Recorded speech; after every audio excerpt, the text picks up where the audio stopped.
હાર્દિકના આમરણત ઉપવાસને કોંગ્રેસનું સમર્થન પ્રાપ્ત હોય તેમ કોંગ્રેસના નેતાઓ પણ હાર્દિકના સમર્થનમાં આવવા તેના ઘરે દોડી રહ્યા છે।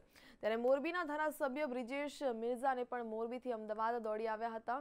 પોલીસ દ્વારા તેમના સમર્થકોને અધવચ્ચે ઉતારી દેતા બ્રિજેશ મિર્ઝાએ રોષ ભરાયા હતા અને આંદોલનને તોડી પાડવા સરકાર ખોટી રીતે હેરાન કરી રહી હોવાના આક્ષેપો પણ લગાવ્યા હતા। વધુમાં ઉમેર્યું હતું કે આંદોલન કોંગ્રેસ પ્રેરિત નહીં પરંતુ ખેડૂત પ્રેરિત છે।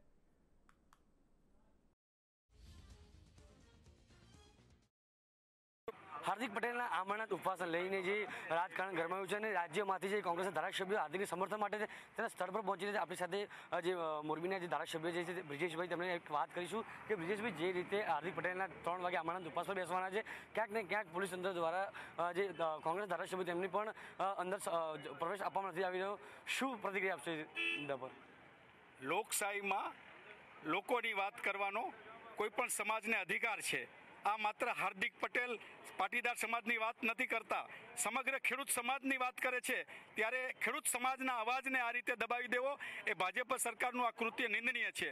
મારી સાથે મારા અનેક સાથીદારો મોરબી માળિયા વિસ્તારમાંથી આવ્યા છે, પરંતુ કમનસીબે એમને અંદર જતા અટકાવવામાં આવે છે। ત્યારે હું આ ગુજરાત સરકારના આ પગલાંને વખોડું છું અને ખેડૂતોની વાત થતી હોય ત્યારે ખેડૂતના દીકરા તરીકે ચાહે ભાજપનો ધારાસભ્ય હોય, ચાહે કોંગ્રેસનો ધારાસભ્ય હોય, ચાહે પટેલ ધારાસભ્ય હોય, બિન પટેલ ધારાસભ્ય હોય, સૌએ સાથે મળીને ખેડૂતોના પ્રશ્ને આપણે આગળ વધવું જોઈએ એવી સ્પષ્ટ માન્યતા સાથે હું હાર્દિક પટેલને સમર્થન આપવા અહીં આવ્યો છું।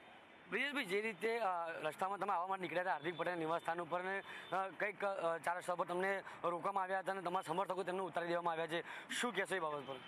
મારી ગાડીમાંથી પણ મારા સમર્થકોને અને મારા સ્ટાફને ઉતારી દેવામાં આવ્યો છે। એટલું જ નહીં, પણ મોરબીથી નીકળેલા ઘણા ખેડૂતોના દીકરા એ પછી મોરબીથી ગાડીમાં બેસે એટલે પાટીદાર છો એમ કહીને ઉતારી દે, બસમાં બેસે પાટીદાર છો એમ કહીને ઉતારી દે, ચોટીલા ઉતારી દે, સાયલા ઉતારી દે।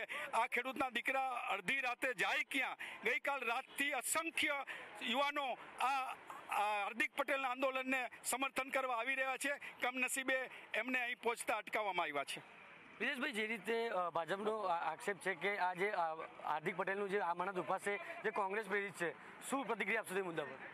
હાર્દિક પટેલનું આમંત્રણ ખેડૂતો પ્રેરિત છે। ખેડૂતોના અવાજને વાચા આપે છે અને ખેડૂતોના અવાજને વાચા આપવા એ ગુનો નથી।